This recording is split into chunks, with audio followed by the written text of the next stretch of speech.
Salut les amis, on se retrouve pour une nouvelle vidéo Facecam. Alors, ça faisait longtemps qu'on s'était pas vu. Vous devinerez au dessin sur mon pull, aujourd'hui on va parler des requins. Alors le sujet de la vidéo c'est pourquoi a-t-on peur des requins? Du coup je vais faire une vidéo en plusieurs parties. Je vais vous parler d'abord de qu'est-ce que c'est qu'un requin. Après on va parler de l'histoire qui lie l'homme et le requin. Après on va regarder l'impact que l'un a sur l'autre et après on va conclure la vidéo, une vidéo qui me tient à cœur, c'est un sujet hyper intéressant. Je vais mettre toutes les sources, toutes les vidéos que j'ai vues, là j'ai mis un petit documentaire pour imager le fond.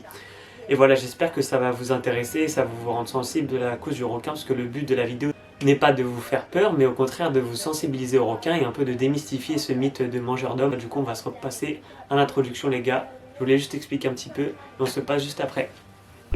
Bon, pourquoi a-t-on peur des requins? Si on va demander à une personne si elle est à l'aise dans l'eau, elle va dire qu'elle est à l'aise si elle est à pied. Et d'autres personnes vont dire déjà que même ils sont pas à l'aise quand ils ont pied, mais ils vont dire qu'ils sont pas à l'aise quand ils ont plus pied car ils ne voient pas ce qu'ils ont en dessous. Et beaucoup d'autres personnes vont dire que c'est à cause des requins et quelques personnes vont dire que c'est à cause des méduses. Et voilà, il y a un grand nombre de personnes dans la population qui ne sont pas à l'aise dans l'eau dû à différentes choses et surtout à cause des requins.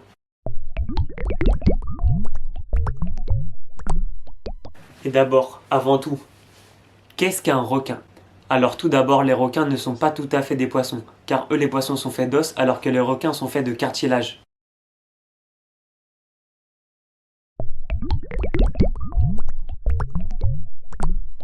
Petit 2, depuis quand les requins existent-ils? Alors les premières traces de requins sont apparues il y a environ 420 millions d'années, mais c'était encore les ancêtres des requins. Les requins qui sont similaires à ceux qu'on connaît aujourd'hui sont arrivés il y a environ 50 millions d'années. Du coup on peut dire que les premiers requins sont apparus il y a 420 millions d'années. Vous vous rendez compte? Il y a 420 millions d'années, les requins ils sont plus vus que le mont Everest, que plein de surfaces naturelles, que plein de montagnes, Enfin c'est vraiment 420 millions d'années, un demi-milliard d'années, c'est énorme.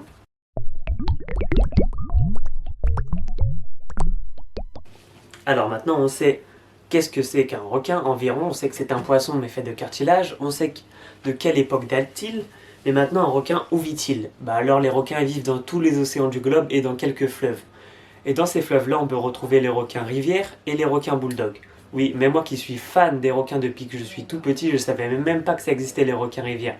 Franchement, je savais qu'il y avait des requins bulldogs en fait qui pouvaient vivre dans des eaux très peu salines, des eaux douces, mais des requins rivières je connaissais pas leur existence.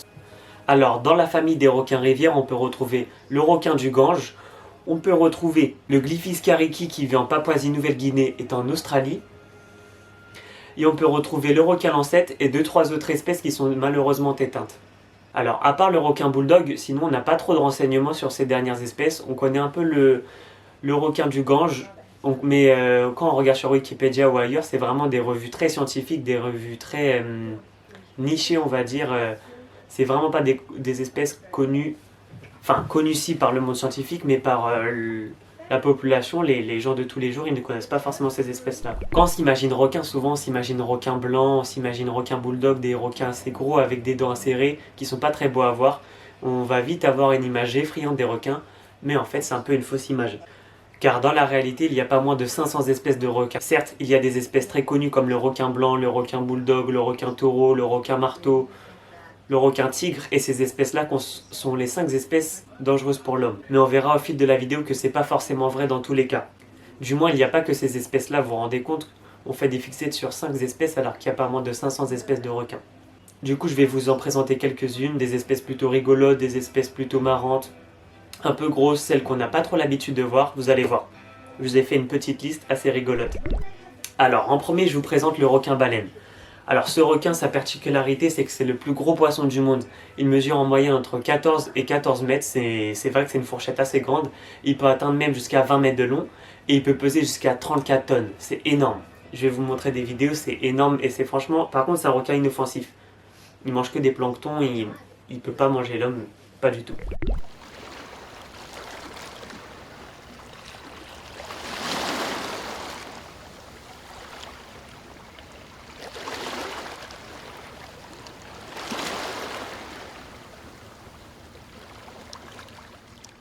Alors là on a vu l'espèce de requin la plus grosse et là on va voir l'espèce de requin la plus petite, c'est le requin lanterne nain. Alors la taille maximale de cette espèce observée était de 21 cm et le plus petit spécimen qu'on a observé était de 7,9 cm.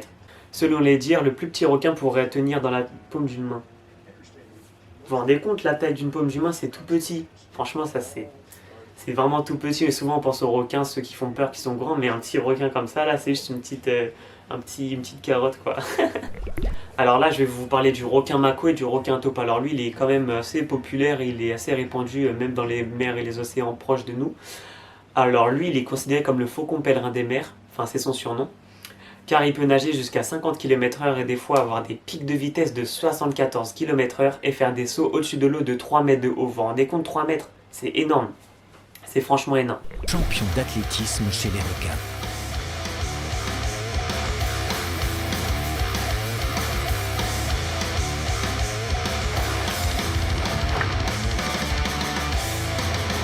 Et malheureusement, il est considéré en voie de disparition à l'échelle du monde. Il est en danger critique dans la Méditerranée.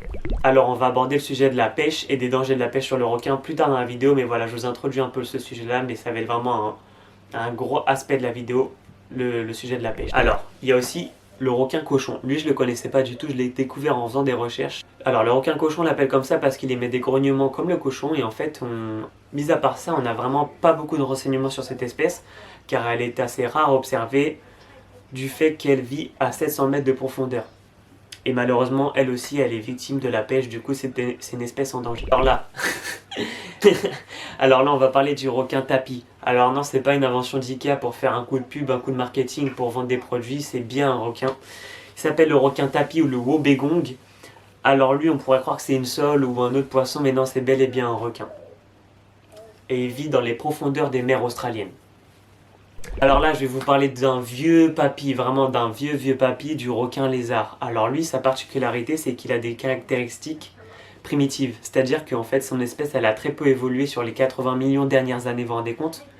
Il a quasiment pas changé sur les 80 millions dernières années, c'est énorme. Et il fait environ 2 mètres de long. Et il est vraiment pas très beau à voir, mais bon ça, on peut pas juger. Qui sommes-nous pour juger les êtres vivants?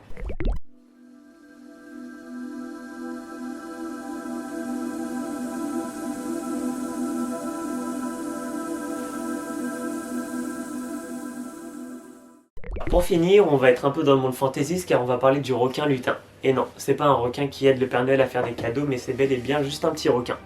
Alors sa particularité à ce requin lutin, c'est qu'il a un museau aplati, il a la peau tout flasque, il est vraiment pas très beau à voir, mais bon c'est un spécimen assez rigolo, et il vit dans les profondeurs des océans. Alors les amis, vous allez me dire, mais pourquoi je m'intéresse au requin? En fait, c'est une histoire que je vais vous raconter.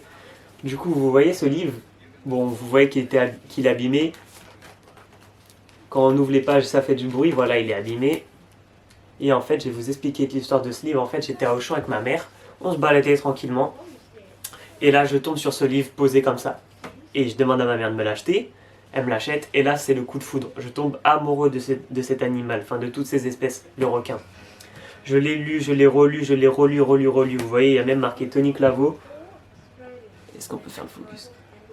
Il y a marqué Tony Claveau, c'est bon, c'est à l'envers, mais voilà. Et du coup, je suis tombé amoureux de ce livre, je l'ai lu, relu, et en fait, ça a créé vraiment une explosion. Ça se dit pas, mais en fait, ça a créé vraiment un chapitre dans ma vie, à m'intéresser aux animaux, aux requins, et ça même là, en fait, je pense que c'est à ce moment-là que ça a créé mon intérêt pour les animaux en général, même pour la nature. Et je sais pas comment vous expliquer, c'était comme si j'ai vécu un coup de foudre. Je suis tombé sur le livre, je me suis dit, il faut que ma mère me l'achète. Je dois lire ce livre, il faut que j'apprenne des choses sur le requin, et après j'ai regardé deux documentaires, ça a fait une avalanche de connaissances. Et voilà. C'est grâce à ce petit livre que j'adore les animaux, je pense que j'adore le requin et que... Ouais, grâce à ce livre, j'ai créé une vraie partie de ma personnalité. Du coup, voilà, franchement, merci Auchan, merci ce petit livre. C'est vraiment une relique. Vous vous rendez compte, c'est moi, j'avais 7 ans et là j'en ai bientôt 23. Il est vieux ce livre. Hein. Bon, vous dites, oui, d'accord, le sujet de la vidéo, c'est pourquoi on a peur des requins. Là, il est en train de nous faire un exposé sur les requins. Oui, du coup, on va revenir au sujet de pourquoi on a peur des requins. Et pour comprendre cette peur, il faut comprendre l'histoire commune entre l'homme et le requin. Du coup, on va voir ça tout de suite. Alors, contrairement à ce que pourrait le croire, la crainte des requins est vraiment récente. Malgré qu'on le mentionne quelques fois au Moyen-Âge, on parle de lui comme un goulu des mers déjà.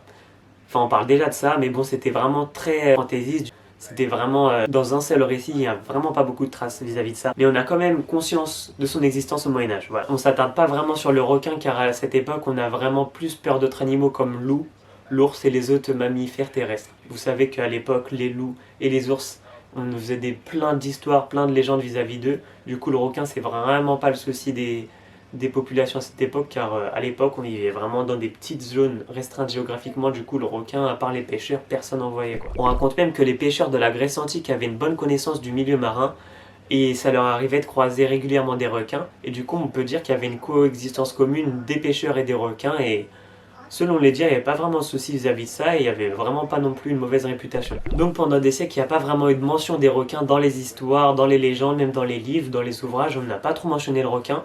Mais avec le recul contemporain qu'on a, on pourrait expliquer par exemple certaines légendes, comme le serpent des mers, en fait on pourrait l'expliquer avec le requin baleine ou le requin lézard.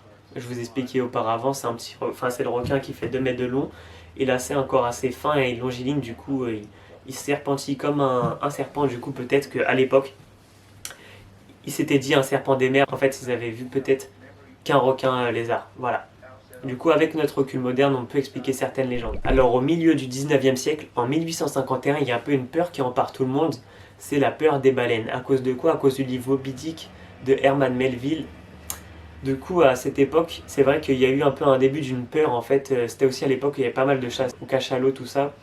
Du coup, il y a un peu une peur générale qui a émergé. Alors cette peur des baleines n'est pas du tout comparable avec la peur des requins qu'on a de nos jours, parce que la peur des requins elle est vraiment bien plus grande que cette panique générale à l'époque au milieu du 19e siècle. C'est pas du tout comparable. Aujourd'hui, on a beaucoup plus peur des requins qu'à l'époque ils avaient peur des baleines. Alors les premières histoires de requins qui vont défrayer la chronique dans les journaux se passent dans le New Jersey en 1916. La première attaque va pas vraiment faire de bruit car elle est juste mentionnée dans un article secondaire du New York Times où on y fait mention d'un poisson mangeur d'hommes. C'est la deuxième attaque qui va faire prendre une ampleur gargantuesque aux attaques. Ça a été un vrai choc pour la population, car elle ne pensait pas que les requins pouvaient attaquer si proche des côtes. En plus, il y a eu 2 attaques sur les côtes et 2 attaques dans une crique d'eau douce ou très peu faible en sel. Donc pour contextualiser un peu cette histoire, en fait déjà, l'histoire elle a eu il y a plus de 100 ans, puisqu'on est en 2024 et ça a été en 1916. Du coup l'histoire a plus de 100 ans.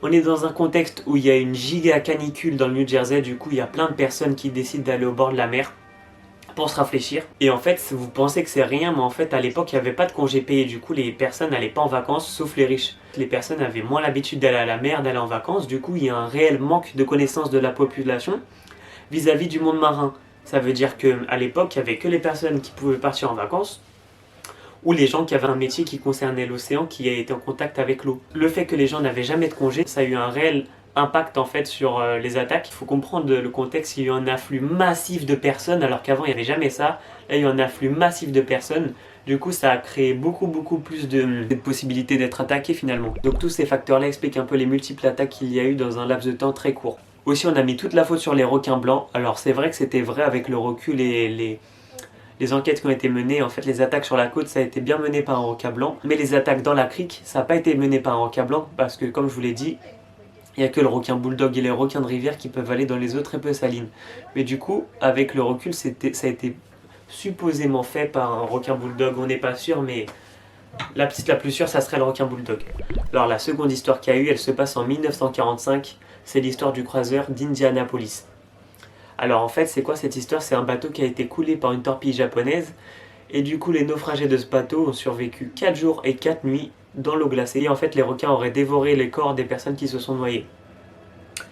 Et c'est là qu'en fait que tout a basculé. Ça n'a pas aidé à la réputation des requins, parce qu'en fait les médias ont juste fait mention de requins mangeurs d'hommes, qu'en fait les requins auraient mangé les naufragés, mais ils n'ont même pas fait notion de la torpille japonaise alors qu'on était à une période de guerre. Du coup en fait la guerre, la torpille japonaise aurait pu être le titre plus important du journal, et pas le fait qu'il y ait des requins qui avaient mangé des hommes. Du coup encore une fois on a voulu diaboliser le requin. Mais bon en fait vis-à-vis de cette histoire il y a un peu des personnes qui sont pas trop d'accord, parce que il y aurait des témoins qui auraient dit qu'ils auraient vu des requins manger des personnes vivantes, et d'autres personnes auraient dit que c'était seulement les personnes noyées. Mais il y a eu une histoire similaire, il y a eu plusieurs histoires comme ça pendant la guerre mondiale. Un petit requin en fond. Il y a plusieurs histoires comme ça pendant la guerre mondiale. Pareil, les naufragés se sont noyés, du coup les requins auraient mangé les cadavres, mais les sauveteurs et d'autres personnes auraient dit que les requins se seraient attaqués à des personnes vivantes.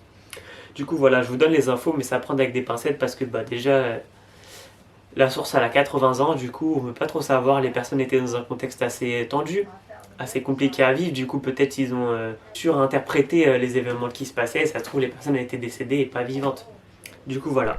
Alors Cocorico, la France aussi elle a eu son rôle dans la diabolisation du requin à l'échelle internationale et mondiale. Parce qu'en fait là je vais faire mention du film Le Monde du Silence qui a été fait par le commandant Jacques-Yves Cousteau et Louis Lemal. Alors ce film en fait il parle de l'océan, des animaux de l'océan, tout ça.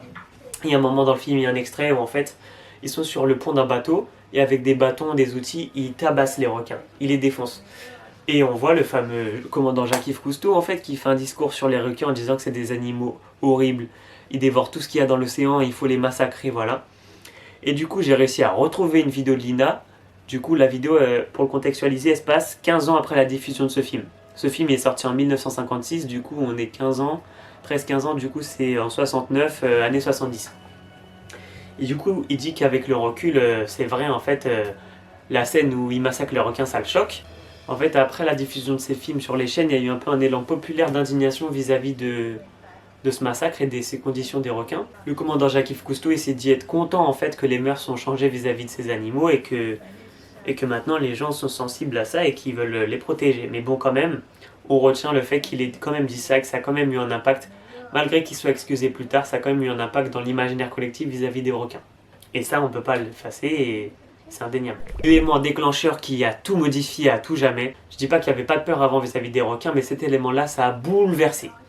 Ça a bouleversé l'échelle de la peur, ça a bouleversé. À cause de cet événement-là, on a basculé dans un aspect horrifique du requin carrément, comme si c'était un film d'horreur. C'est lorsque Steven Spielberg a adapté au cinéma le livre Les Dents de la Mer de Peter Benchley en 1975. Alors selon les dires, le livre des Dents de la Mer serait inspiré des événements de 1916 dans le New Jersey. Selon les dires, je sais pas si c'est vrai ou pas, mais selon les rumeurs. Alors pour ceux qui connaissent pas le film, pour résumer, c'est l'histoire d'un grand requin blanc mangeur d'hommes.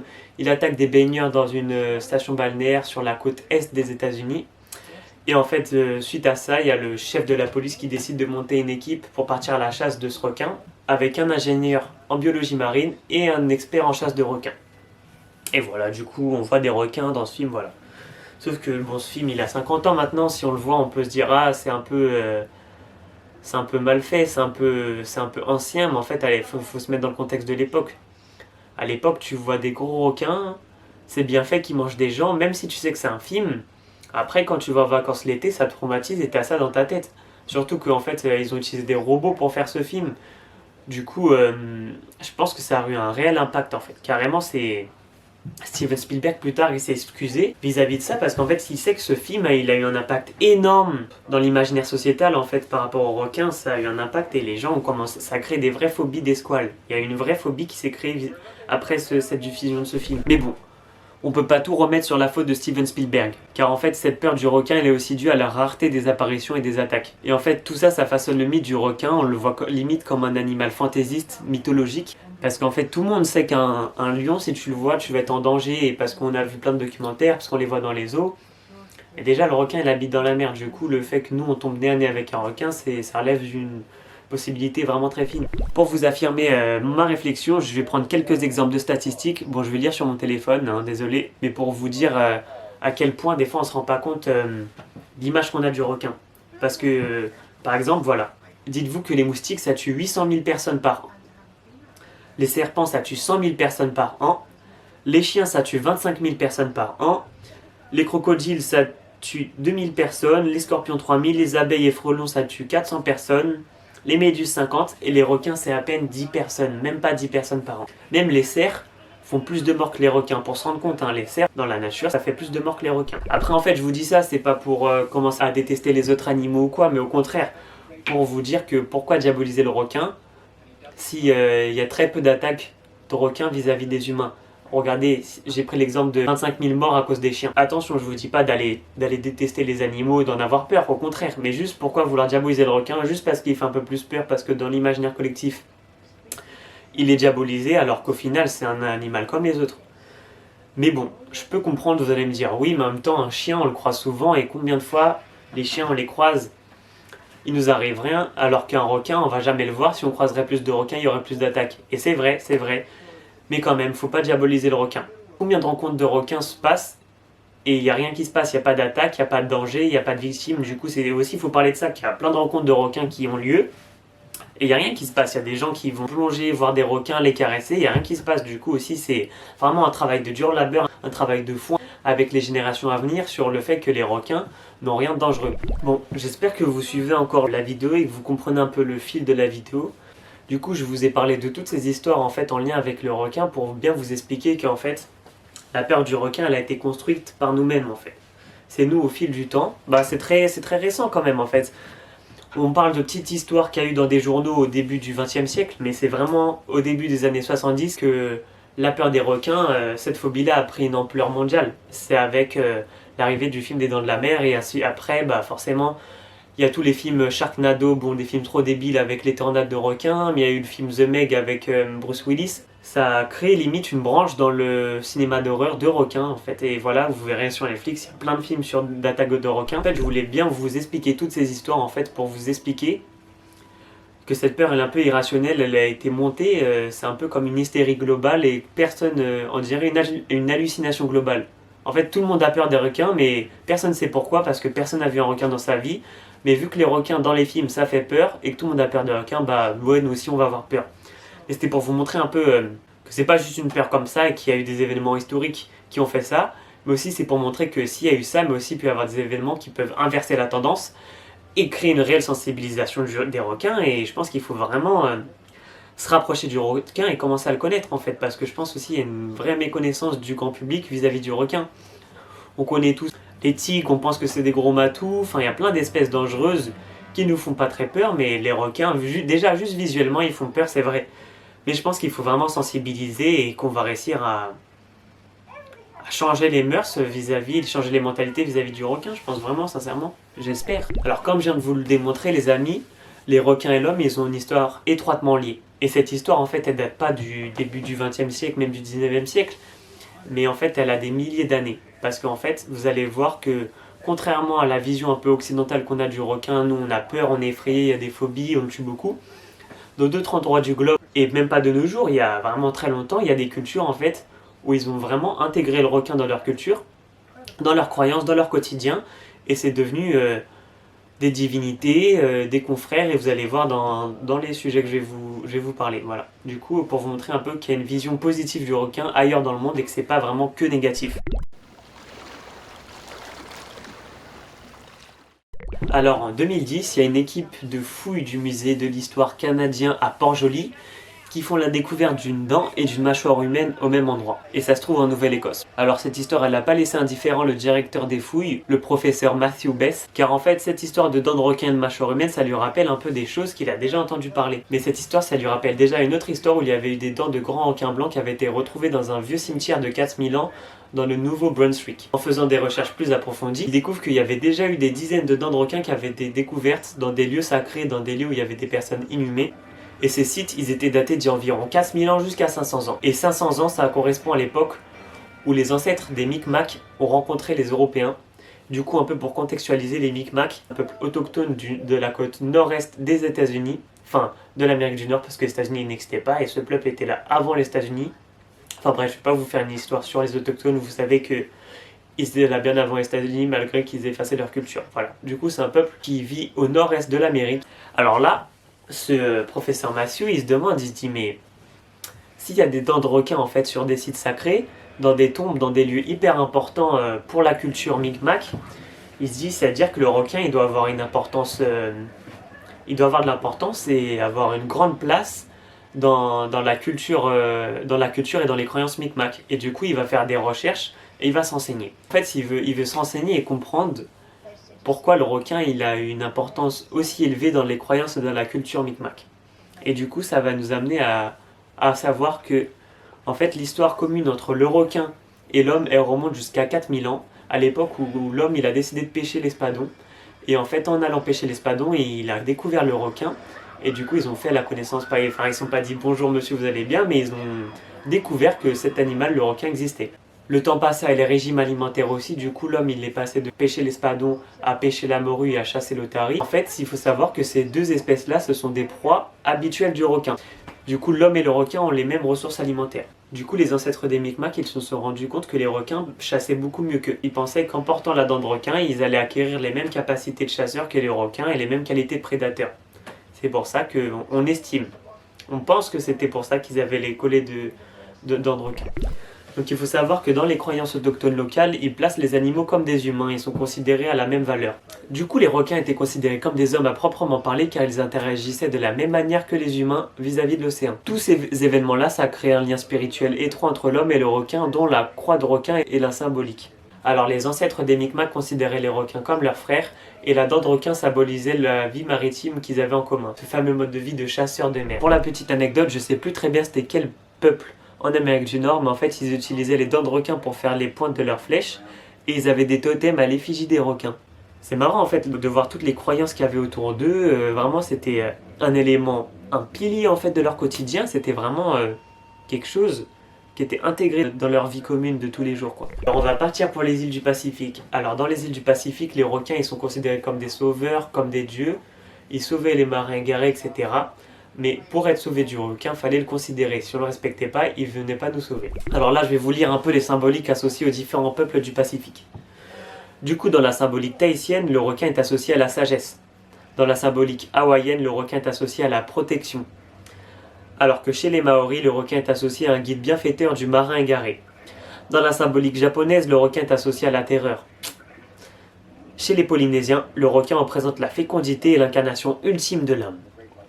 Et dans la symbolique des autochtones de Salomon, le requin serait habité par l'âme des morts et il est honoré par des sacrifices que l'ancien prêtre fait en étouffant le cochon. En étouffant le cochon, après la viande est coupée et cuite, elle est partagée entre les humains et les requins.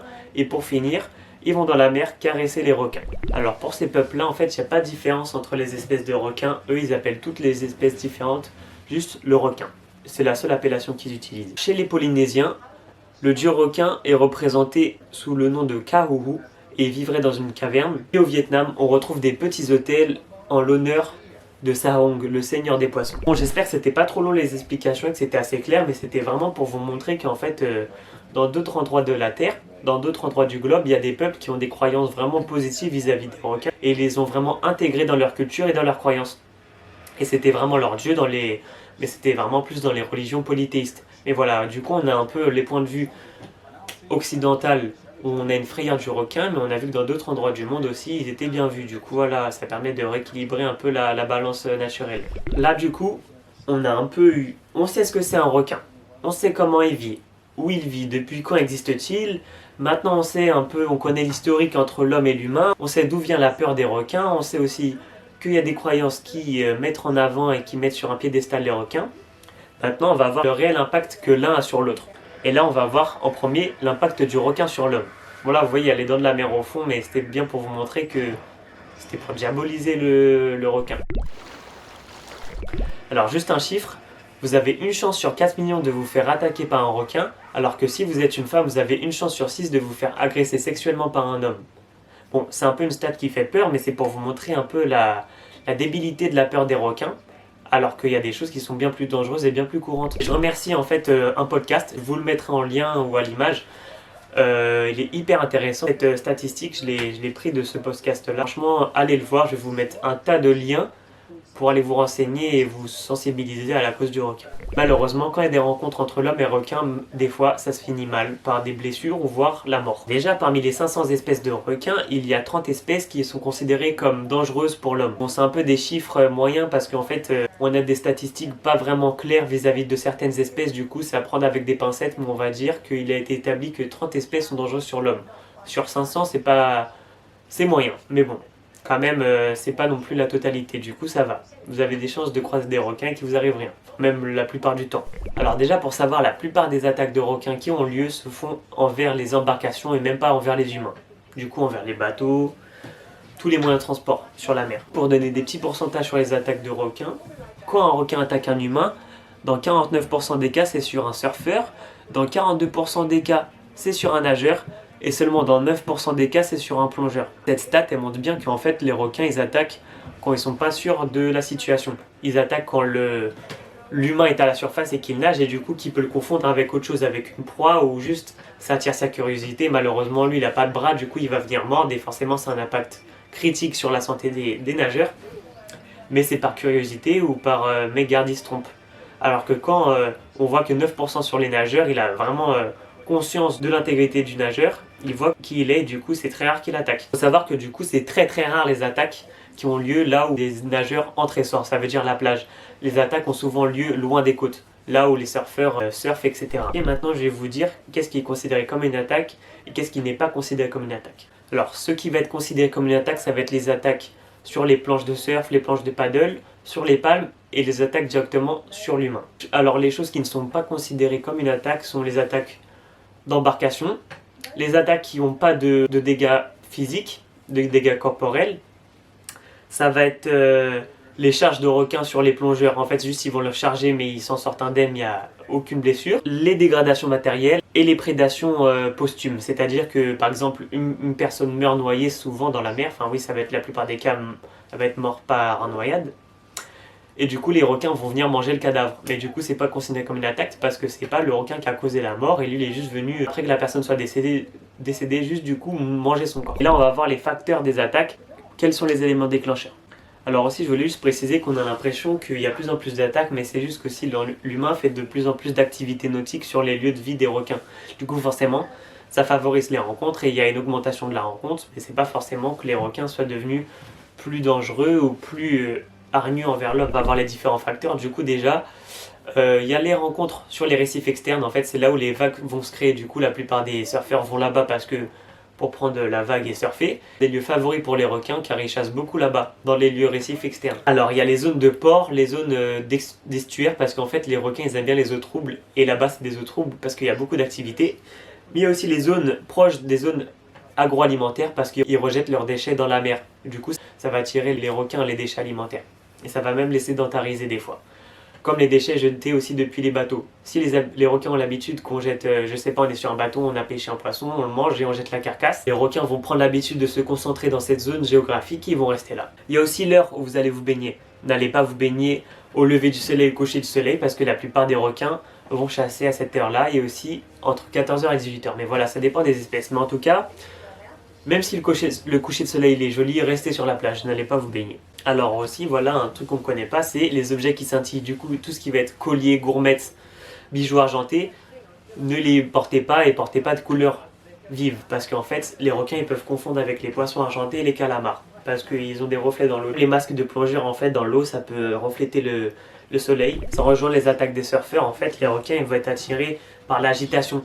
Comme s'il y avait un animal qui se débattait, que ce soit un poisson blessé ou un mammifère marin blessé. En fait, s'il voit de l'agitation, il va croire que c'est un animal en détresse. Du coup, il va venir l'attaquer parce que c'est une proie facile. Tout comme les surfeurs qui nagent par-dessus de leur planche ou les gens qui font du paddle.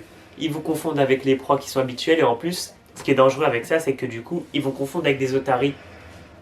Et du coup, c'est les gros requins qui mangent des otaries. Du coup, les attaques, elles sont souvent vraiment graves, voire mortels, parce qu'en fait c'est des gros requins qui attaquent et en fait ils agissent dans un but alimentaire. Eux quand ils attaquent là c'est parce qu'ils pensent qu'ils vont attaquer leur proie, du coup c'est pour ça qu'elles ont des grosses conséquences physiques. Alors que les petits requins ils s'attaquent aux plongeurs qui pêchent sous l'eau. Par exemple ils vont aller, je sais plus comment ça s'appelle, ils vont aller harponner un animal et ben ils vont être attirés par l'odeur de la viande de poisson sur les doigts des requins, mais c'est juste des petites morsures qui n'ont pas vraiment de dégâts gravissime sur le plongeur. Là on va voir les différents types d'attaques des requins. La première attaque c'est le hit and run, du coup frappe et fuit. C'est-à-dire que le requin il va arriver, il va mordre juste une fois et il va se rendre compte qu'il s'est trompé, en fait il va se rendre compte de sa confusion, du coup il va partir et plus jamais revenir.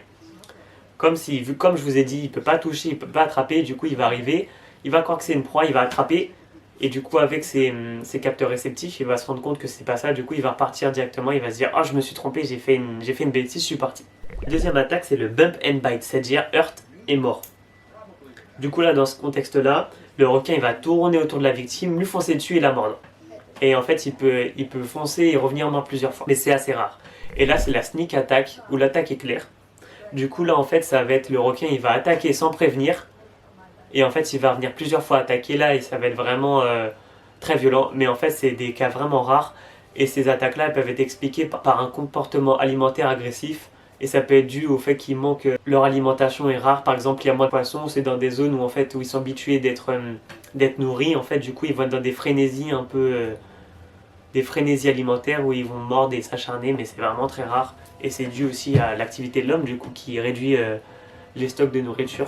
Maintenant, on va savoir les causes, pourquoi le requin passe à l'attaque. L'hypothèse la plus répandue, c'est la thèse de la défense, parce que malgré que ça soit un gros animal, il a quand même peur. Du coup, quand le requin va se croire en danger, il va attaquer pour se défendre comme tous les animaux, comme un chien qui va te mordre parce qu'il a peur, ou un sanglier qui va te charger, bah le requin lui il va se défendre comme il peut, comme tous les animaux finalement. Aussi le requin il peut attaquer pour défendre son territoire en fait. Quand il va se sentir trop envahi dans son espace vital, il va d'abord nager d'une façon très exagérée, et son aileron pectoral va être baissé, du coup ça va être des indicateurs qui va attaquer, et du coup si la personne ne prend pas en compte ces avertissements, là il peut attaquer. La troisième cause dans la défense qui peut attaquer, c'est que quand il va être dans une sortie de chasse et qu'il va y avoir un autre requin ou un plongeur, il va considérer cette personne ou ce requin comme un concurrent. Du coup il va attaquer le requin ou le plongeur pour en fait les faire fuir et qu'il puisse avoir le monopole de la chasse sur sa zone géographique. Je vais arrêter tout de suite, la légende mangeur d'hommes c'est faux, parce que les requins ils ont besoin d'aliments remplis de graisse et nous on n'est vraiment pas riche en graisse. Du coup, la théorie que le requin mange l'homme, c'est faux. Lui, le requin, il a besoin d'aliments riches en graisse. Et en plus, la plupart des attaques, comme je vous ai dit, c'est des mordures relâchées. Mort une fois et repart. Ça, c'est l'attaque la plus présente sur Terre. Du coup, ça va pas du tout dans le sens que le requin est mangeur d'homme. On dit souvent que le requin est attiré par le sang, mais en réalité, il est attiré par les acides aminés. Et du coup, c'est issu de la chair de poisson. C'est pour ça que souvent, en fait, il y a des attaques pas loin des filets, pas loin des bateaux de pêche, parce qu'en fait, où les poissons vont être découpés, eux, ils sont attirés par cette odeur-là. Du coup, même, comme je vous ai dit, pas loin des abattoirs sur les îles, ils vont être présents là. Ou même quand on fait du shark feeding. Il y a des gens qui font du shark feeding pour en fait amener des requins et pouvoir faire des sorties, je sais pas, des balades en bateau pour observer les requins, ou même plonger pour observer. Bah souvent il y a des attaques de requins. Alors comme je vous ai dit, on dit souvent que les requins ils voient pas très bien, mais en fait c'est pas totalement vrai. Il y a beaucoup d'espèces qui voient très bien. Du coup c'est juste qu'ils confondent, comme je vous ai dit avec les surfeurs, ils confondent la silhouette, c'est ça qui va créer les attaques. Des fois en fait où ils vont faire des morsures en fait de curiosité, en fait pour découvrir, et vu qu'ils n'ont pas le bras comme je vous l'ai déjà dit, ils vont mordre pour tester. Face à ces attaques, il y a différentes inventions qui ont été créées. Il y a les filets en Australie et en Afrique du Sud, sauf que en fait c'est controversé parce que ça coûte énormément cher. Au fond des filets, des fois au fond de l'eau, bah, en fait ils soulèvent, les requins peuvent passer, et ça capture un tas d'animaux, et c'est pas bien pour la préservation des espèces. Alors aussi, on aurait modifié la couleur des tenues des plongeurs, et ça aurait un peu marché en fait. Il y a certaines couleurs que les requins captent moins bien. On aurait essayé les murs de bulles, mais ça marche pas du tout. Et en fait, la technique qui sert mieux à la prévention des attaques de requins, en fait, c'est les logistiques mises en place, surveillance des côtes. On utiliserait des drones aussi pour voler au-dessus de la mer et repérer les requins, mais c'est vraiment utilisation de sauveteurs, utilisation de sauveteurs qui on regarde au loin. En fait ça serait la surveillance de plage, surveillance des requins, c'est ça qui serait le plus utile face aux attaques de requins, les drones, etc. Et maintenant on va passer à la deuxième partie, l'impact de l'homme sur le requin, qui n'est pas des moindres.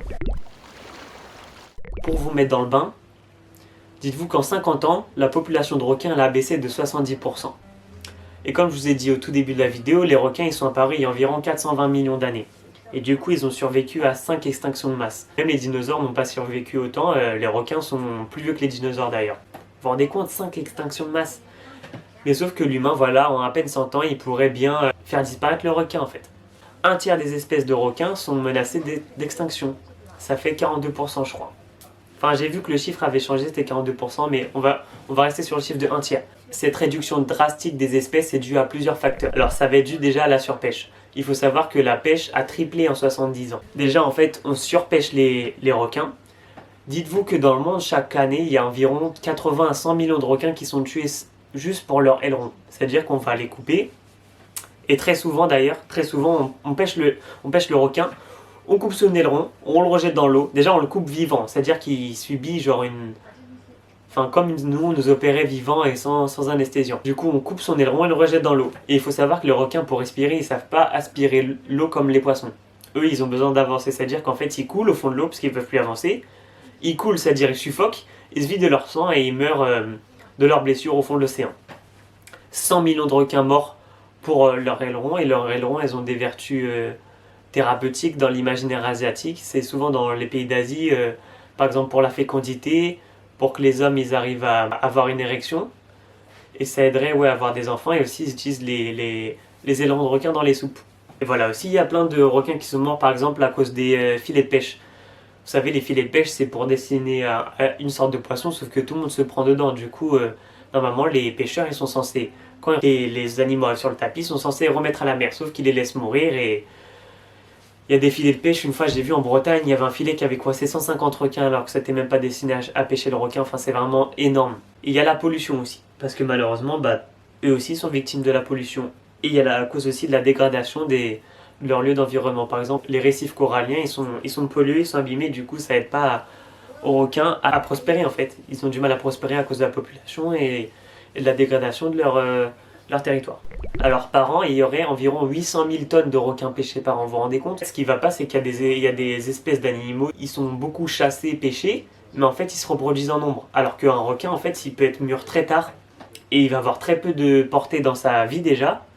Enfin dans l'année, il peut avoir 2 portées, et il va avoir très peu de bébés par portée. Du coup, en fait, le rythme de pêche, il suit pas du tout avec le rythme de reproduction de l'animal. Les requins, ils se reproduisent rarement, mais on les pêche énormément. Du coup, en fait, les quantités de l'espèce s'amoindrissent de plus en plus. Ce qui est important à dire et à faire comprendre, c'est qu'en fait, quand on tue des requins, et le risque d'extinction des requins, malheureusement, c'est pas que pour les requins. En fait, les requins, ils sont tout en haut de la chaîne alimentaire, c'est-à-dire qu'ils ont un impact direct sur tous les écosystèmes autour d'eux.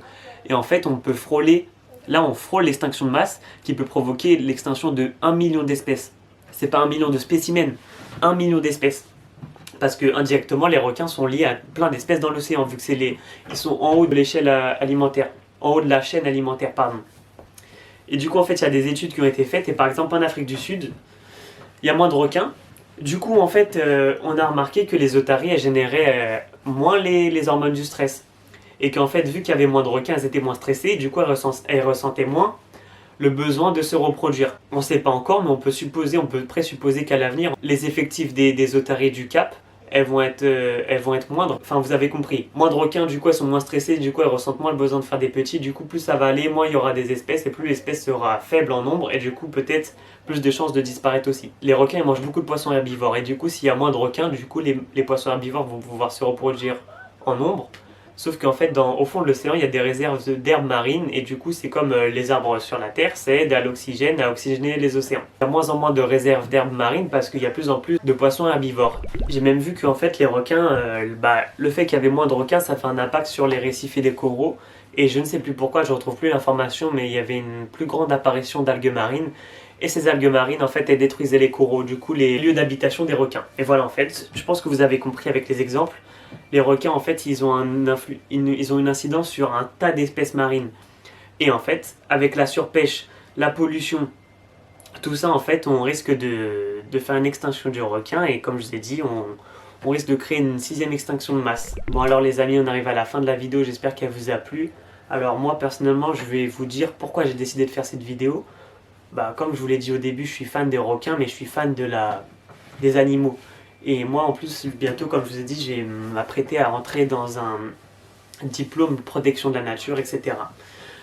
Et ça me tient en cœur, en fait, de sensibiliser les gens autour de nous, parce que c'est vrai dans notre quotidien, quand on a des soucis financiers vis-à-vis de la vie, du travail, on ne pense pas à ça, mais en fait, on ne se rend pas compte de l'impact des activités de l'homme sur les animaux. À chaque fois que je me renseigne sur un animal, je vois que les tirs sont autorisés, les tirs de régulation, on a un impact. Et chaque fois qu'on regarde un documentaire ou des animaux sur internet, on voit qu'ils sont en voie d'extinction.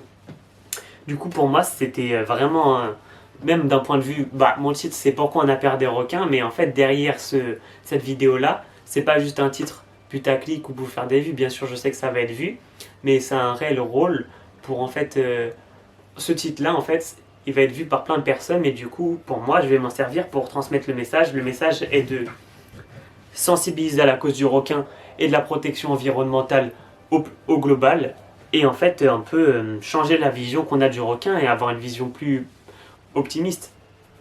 Et voilà, et du coup, j'ai kiffé me replonger dans les documentaires sur les requins, me renseigner sur les requins, et ça me tenait à cœur de vous parler de ce sujet parce que ça me fait vraiment mal au cœur de voir un tas d'espèces qui meurent à cause de nous, à cause de nos mauvaises actions, à cause de notre façon de fonctionner, à cause du capitalisme, à cause de notre surconsommation des choses, bah on a un impact sur toute la planète entière, sur toutes les espèces.